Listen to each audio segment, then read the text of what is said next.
Hey everyone. Before this episode starts, where I sat down with my good friend and voice actor, audiobook narrator, André Santana, and we talked about the now ratified deal for SAG-AFTRA, I wanted to come on here and appreciate all the people that listened to the podcast this year. We just recently got the Spotify for podcasters wrapped, and this podcast grew 125% in listenership, and I couldn't be more thrilled and happy by any of that because I honestly I started this podcast as a way to just talk with my good friends about movies, and the fact that people were able to get like a sense of enjoyment and satisfaction from listening to the show really warms my heart. And I thank everyone that listened to the podcast over this past year. And yeah, but I know recently I haven't posted an episode in quite a bit, and especially like during these last couple of months of 2023, my day job picked up pretty significantly, and working a lot more hours, so it's a lot harder for me to like edit episodes. So I decided to, in order to give you guys more content, I decided to kind of release shorter episodes and start like a new little mini series where these episodes will be shorter, and it will allow me to talk to industry professionals, people that I know, people that I'm good friends with, and talk about movies, talk about just have like general conversations about like the industry or movies or just whatever we want. And this series is going to be called In the Lobby. So In the Lobby is basically like everything that I just described. It's going to be just a nice little kind of 20-minute to 30-minute episodes where I just talk to my friends about movies and uh, just the news, and just allow myself to just put more content. So be on the lookout for those, because those are going to be dropping every single Monday. And then our regular main series, the Letterbox Top 250 series, those will be dropping on Friday. So you'll have something to just get you through the week, and then hopefully something and a main episode to listen to on Friday. But other than that, I really had a really wonderful conversation talking to Andre Santana about this SAG-AFTRA deal, just because we were talking like in group chats and had a really interesting like conversation and how we felt about the SAG-AFTRA deal, because there's a lot of things in this deal that are monumental, and just especially like when it comes to like residuals. But we also had some issues with AI and the fact that the actors are protected, but there aren't as much protections as we thought there was going to be.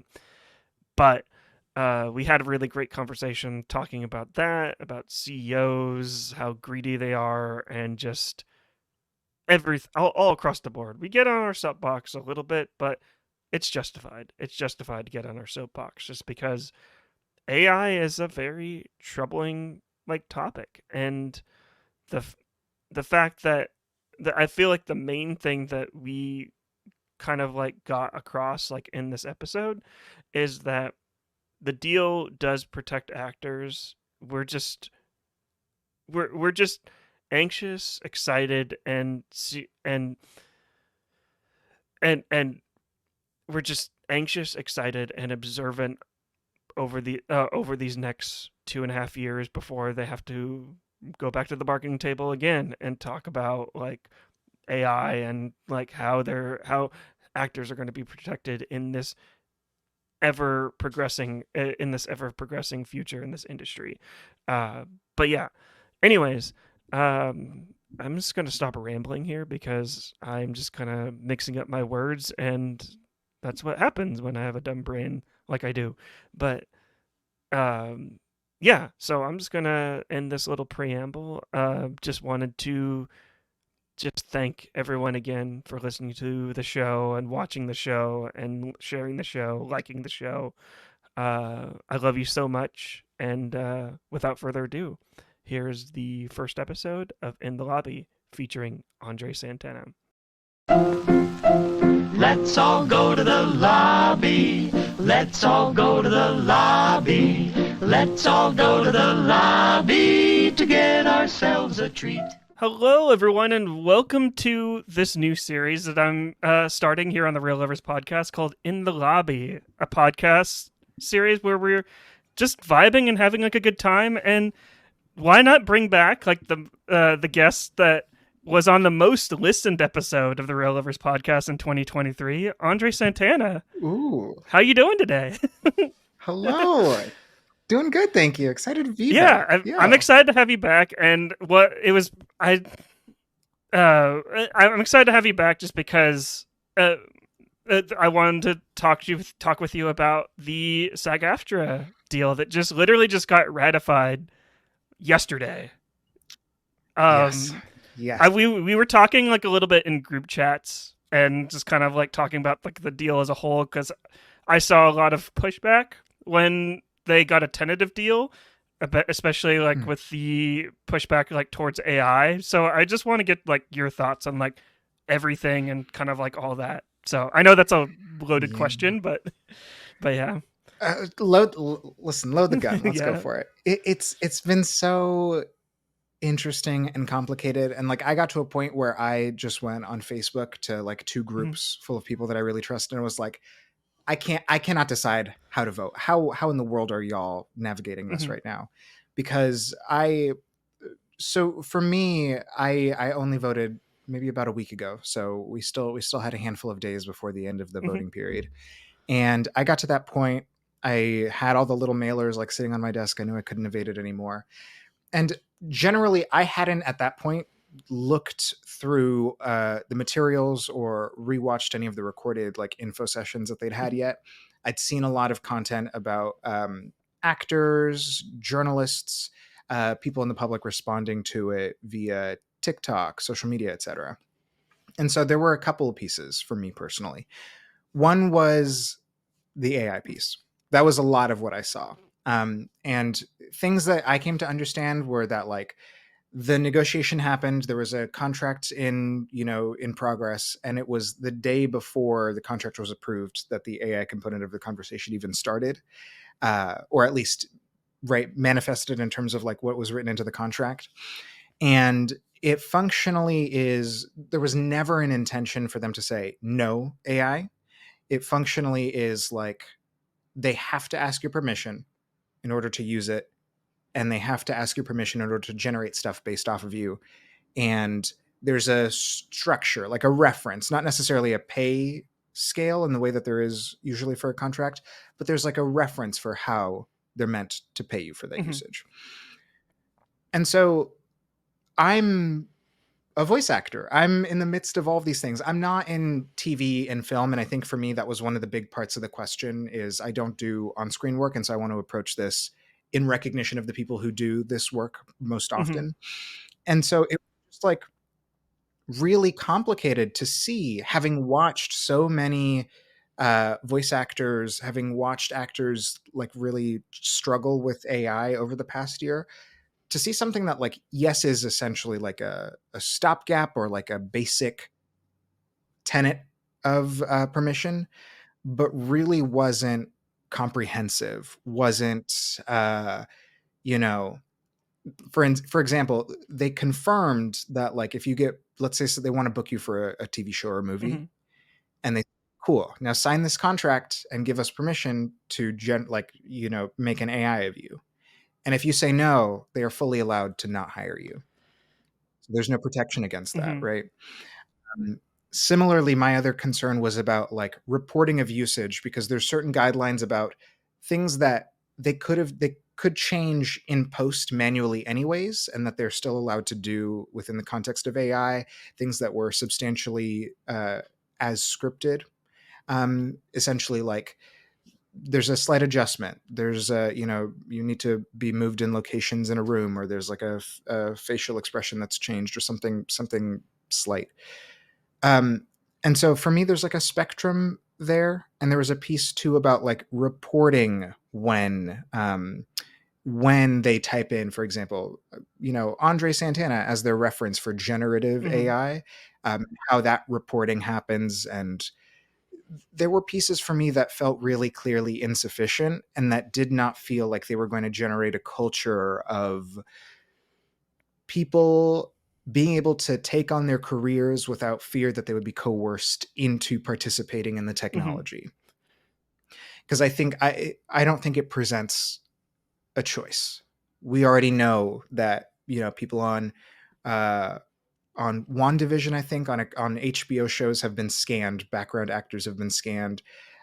We've seen that technology used to generate Carrie Fisher's image in Star Wars. So we know that this technology exists, even if not at a large scale just And yet. So even like it was the actors that were scanned into the Flash as well. Uh, yeah. exactly Mm-hmm. right, Mm-hmm. right. So it's hard. It's hard to see something that doesn't, I think, like shoot forward into and protects people in the face of Mm-hmm. possibility. And then I went in and dove into the rest of the contract, and I was a little shocked because I hadn't really seen a lot of conversation about the rest of the contract, and it's a little Mm-hmm. overwhelming. And I'll talk about this in a second, but I think about it. I think it was a very strategic Mm-hmm. thing, but it's really overwhelming how powerful the rest of the contract is. There's like hair equity protection for actors of color, and the requirement for um, their hairdressers to actually be able to do their hair. There's new protections against like pay to play platforms and how people access auditions on those pay to play platforms like Backstage. There's clarifications around like buyouts of residuals that happen in certain contracts. There's raises that are really significant. Background actors got like a larger raise than most of the other roles in the contract. It represents a lot of different wins, a lot of different components that are really important and impact people in the industry. Am I pessimistic that AI and residuals were at the top of the like list of things that were important for the AMPTP, and that everything else was worth handing over for the sake of right components in the contract around AI and residuals that most benefited them? I am a little bit. Um, but I think that like for me, what really left me to my decision to ultimately vote yes was the fact that one, I was not optimistic that there would be better language for the contract if they returned to the negotiating Mm-hmm. table. And I don't mean that in terms of like leverage or time necessarily. I from what I had seen and what I had witnessed, I didn't feel like more would come from Mm-hmm. that. At least for right now. For Mm-hmm. right now, this is 31 months. This is not like forever. There's going to be another negotiation in 2.5 Mm-hmm. years. Which is Um, wild to me that it's it is that they do this that yeah. often. Yeah, yeah. And the other piece was, and I really want to clarify that, like, on one hand, because it's a negotiation, there are a lot of ways in which it is kind of a uh, you give one, lose the Mm-hmm. other. But because returning to the negotiation table did not mean that any of the other pieces that had been won in the contract needed to be kept, the AMPTP was not required to like continue to offer Mm-hmm. those things if they returned to the negotiating table. Um, there were a lot of things that I imagined for people right now, people today who are working, it's going to be really important for them to be able to see those changes in their contract and in their work.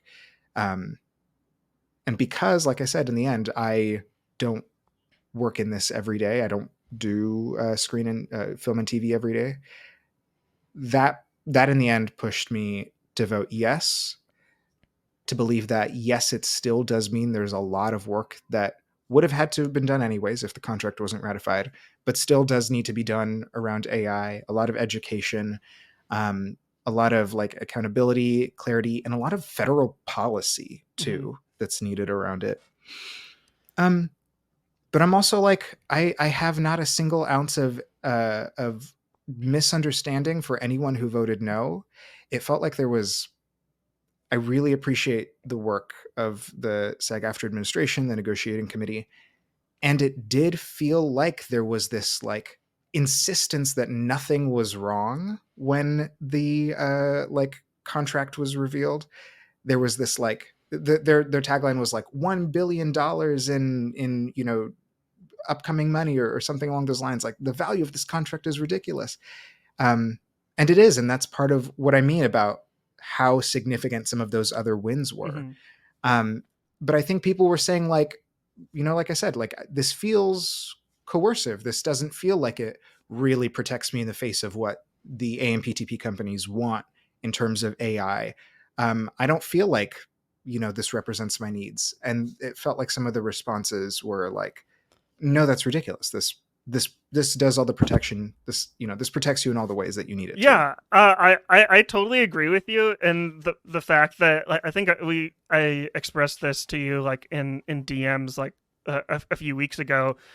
Like, I expressed it in, like, my words, saying that, like, I feel like the language that came out at that the AMPTP basically just said, this is our final and best offer.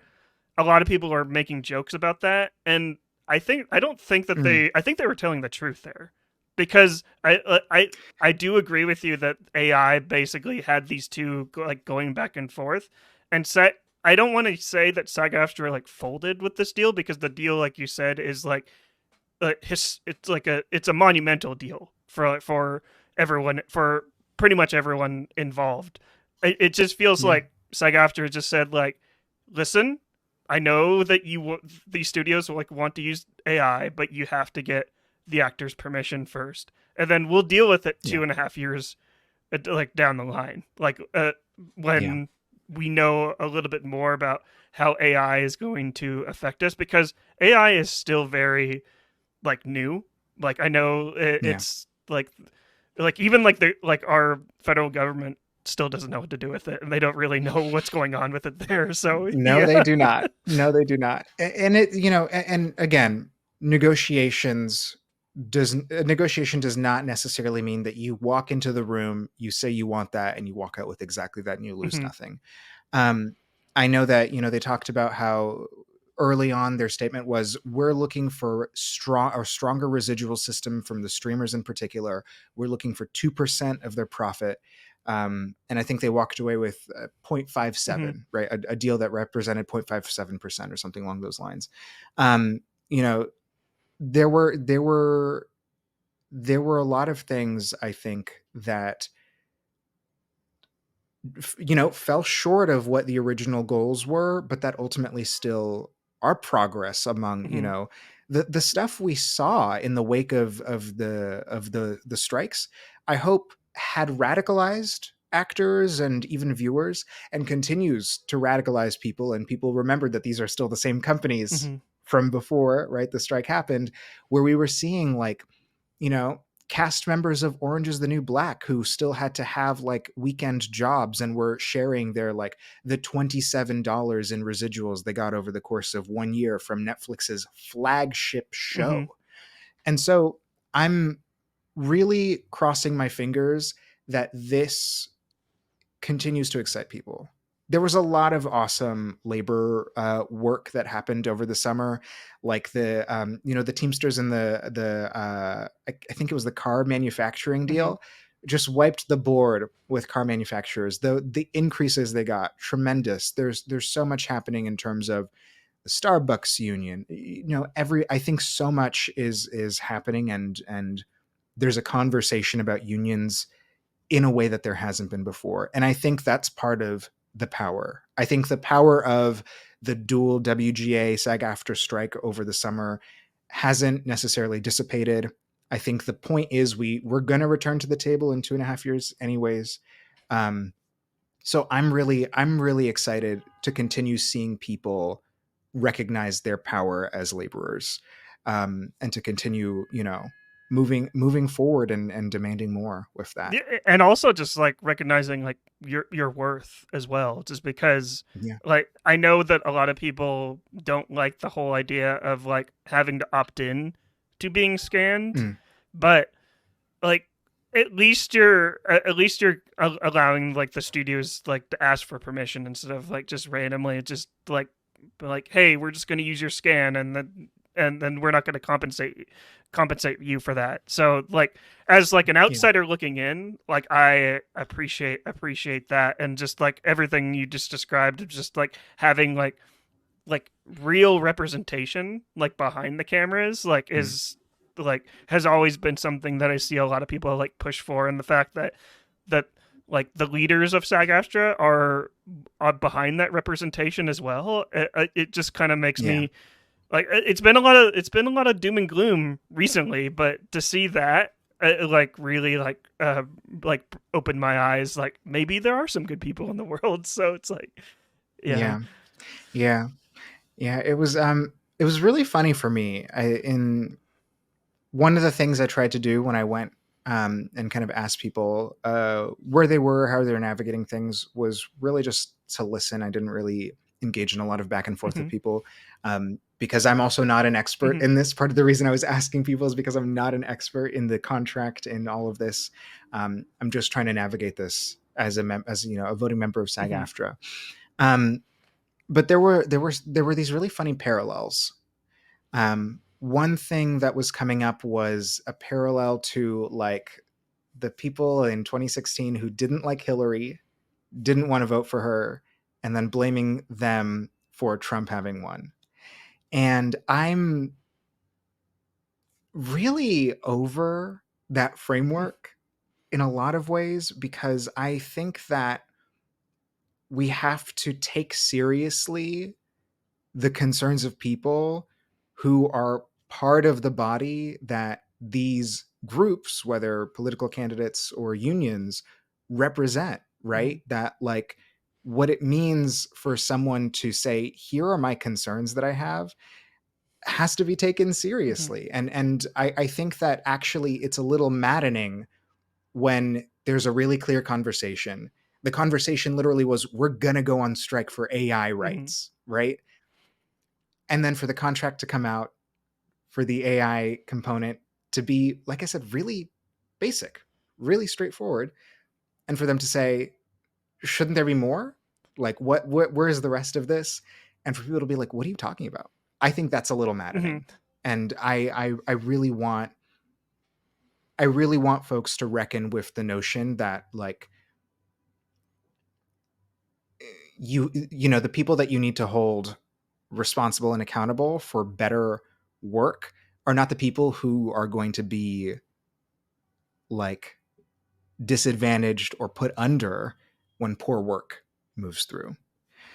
Yeah. So and I'm And yeah. like one of like the main arguments that I've kind of like heard from like all of that is that the WGA was able to classify a writer is a human, and that's why a lot of people are Right. pushing back. Like I don't see anywhere like from the contract that I skimmed through and read through like the AI part. I didn't see anything about like an actor being a human, which is it Right. for me it kind of a like it kind of a huge misstep, but like you said, the rest of the Yeah. contract is so much of a huge win. But And there's a, I think their distinction emphasis is like on the difference between a person being scanned and then their digital object being manipulated versus generative AI that isn't necessarily a real mm-hmm, person. And so they talk a lot about the distinction between those two things in the contract. But yeah, like they refer to actors in that component of the contract. From what I saw, refer to actors and then like the digital manipulatable version of those actors interchangeably, that there isn't like a legal distinction there. And the piece I mentioned about, you don't want to sign the contract, they don't necessarily have to hire you. There's another component about, I think it's accessing auditions on pay to play platforms that prevents specifically uh, a studio from not hiring an actor if they do not want to like utilize those types of platforms. So that's to say that there's like a, that being one of my big concerns, there's like a metric for that, or like an equivalent to that kind of language somewhere else in the contract that didn't make it into, right, the AI piece. So that's to say, like, something's here, Hmm. right? Like we said, I'm not going to go onto a union movie set, see my, you know, digital replica somewhere, and then have no legal recourse. Like, there's language in the contract. Um, but there's more for us to ask for. There's more for us to do as this tech continues to develop, as it becomes cheaper, more common. Yeah, it's going to be very interesting, like where AI is going to be in 3 years, and to see if like our government actually like trying not to be as vulgar like right here, but let's just see our government actually starts being more realistic like towards the concept of Yeah. AI and realize that human beings do need to be protected. And uh, Yeah. I don't know, it's going to be like very interesting. I am open to the concept of AI, like kind of using it on my creative creative side, but I don't want, like, obviously as a creative, and I'm sure you, Andre, a computer should never replace like a human. Like that's like, uh, yeah. And this conversation, I've been really refining like what my perspective is on this over the Hmm. past couple of years. And I know a lot of people, very understandably, for whom it's like, you know, I'm an audiobook narrator Hmm. predominantly. And so in our space, it's like, well, AI is never going to be able to narrate an audiobook as well as a human being. My take is that I don't take that for granted. I know what like size and scope means in terms of like machine learning and data and training. That like, if you put, if you play, you know, I've heard some of the 11 lab stuff. Like, if you played for me an audiobook and I was like, that's a human being, and you said nope, that's I wouldn't be like shocked and Hmm. aghast. For me, it's never been about like what you do, what it's able to put out, right? For me, it's a labor component, and then secondarily it's really about human connection, you know. And I see you talk about movies, I talk about movies. I walk into a movie, I'm watching something, and to me, when there's incredible cinematography, when there's incredible performances, when the sound design is fantastic, it's incredible to me that a person did those Hmm. things, right? When I'm listening to an audiobook I love, it's incredible to me that there was another human being on the other side of that microphone, that like someone can sit down with them and do an interview, that they had a creative process, that there's something that brought them to it, Hmm. right? It wouldn't, if I sat down and I listened to something that like had a very realistic performance, there's no after. There is nothing about that performance that like was rooted in a memory, was attached to like that person's relationship to the text. And so I've always wanted to emphasize for people that like, for me, I'm never gonna assume that AI is not going to be able to do the things that we do, at least in terms of the output product. And I really want people to lean into the idea that like, you know, even when we're talking about AI, just like in our AI that makes our lives easier, Hmm. right? I think it's just important to think about whether there were people in those spaces before. Like, we, you know, we make a TikTok video and there's the caption Hmm. generator, right? That's AI. But also there was no person that I was hiring to go through my videos and then generate captions for Hmm. them. And that's not to say that no one's ever done that job, but in the space of my relationship to that tech, there was never a person who was doing that job. It's a piece of technology that makes my life easier, Yeah, right? like the Yeah. And technology, then sorry, yeah, you go. the technology that I was kind of thinking more that I used once, Adobe has created like this technology.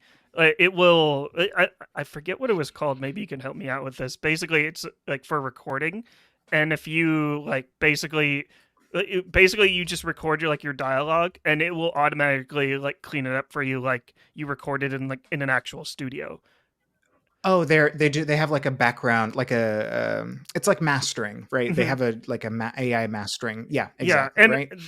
yeah, Um like that. like normally that was going to be like someone's job to like master like audio, but if you were like an up and coming like voice actor that can't afford to like get like your name out there and don't have like the high quality equipment, like obviously like microphones have gotten like super cheap, like really Right. inexpensive like lately, and like maybe you like this like that's a possibility, like are you Right. against anything Mm, like that or well, so to circle back Mhm. to that Mhm. question with one more example, like I just got an email today. You know, CapCut, Mhm. right? The video Yeah. editing Mhm. program. They just released the ability for individual creators to make an AI model of Oh, themselves and generate videos. wow. So I just got an email about that, right? And that's me. Mhm. That, you know, that would be, that model would be me. It's not like I'm taking someone's work in that Mhm. context. But for me, what's really important is how the technology works. It's consent and it's sourcing, right? Adobe is really complicated for me because they quietly, they did not announce it, Mhm. turned on a feature on their platform that allowed any use of their programs to help in the generation and training of their AI Mhm. software. So you had to go into your settings and find that feature and then opt out of it, right? No announcement about Yeah. it. Mhm. Similarly, like when we're thinking about chat gpt, stable diffusion, all these programs, we know it's been a conversation that they scrape from the internet. They pull a lot of content that's publicly available. None of those people gave permission to be part of that Mhm. program. And so regardless of what the output is, regardless of how it fits into my life, it's the fact, it's knowing that it's built off of stolen content, right? People who were never able to opt in. And so, yes, there are absolutely pieces in my life, like the TikTok caption generator, or I'm sure there's a handful of other things, right? Mhm. Like even our phone's voice assistants that we've had for several years now are a form of like voice recognition and is part of that component of how AI works. I'm thinking of the Um, just like the green screen effect, like in CapCut and TikTok, because that uses like a form of generative AI, kind of like a lower yeah, form of it. But like normally you yeah, would have to have yeah, like a green screen, and now it's like with the power of like AI, like it's able to take out like the background and without the like without the use of a green screen, like those are right, right. yeah. Mhm. Oh, go ahead. Sorry. Yeah, yeah. So it's no, no, no, no. All I'm saying is that like I think that a lot of people say we're never going to stop it. It's going to be part of our lives. We've got to learn how to live with it. And I don't know that that's fundamentally true. And I think that if we don't actually look at sourcing and the implications of the technology, we're not going to keep up with the ethics of it in the way that we need Mhm. to. Because the number one thing, again, one thing I know about myself is I'm pessimistic about corporations. And I have a hard time believing that anyone who is investing that much money into a technology is going to be satisfied with a user subscription, Mhm. right? Uh, if there is a copywriter who's utilizing chat gpt to make their work simpler, and they have that chat gpt subscription, in terms of the business model, I don't think it would make any sense for the people at chat gpt to say, we don't need to go over their head, we don't need to learn how they do that thing and then just go directly to the person who pays them, technically charge them less but get a ton more money than we're getting from this person's like individual Mhm. subscription, right?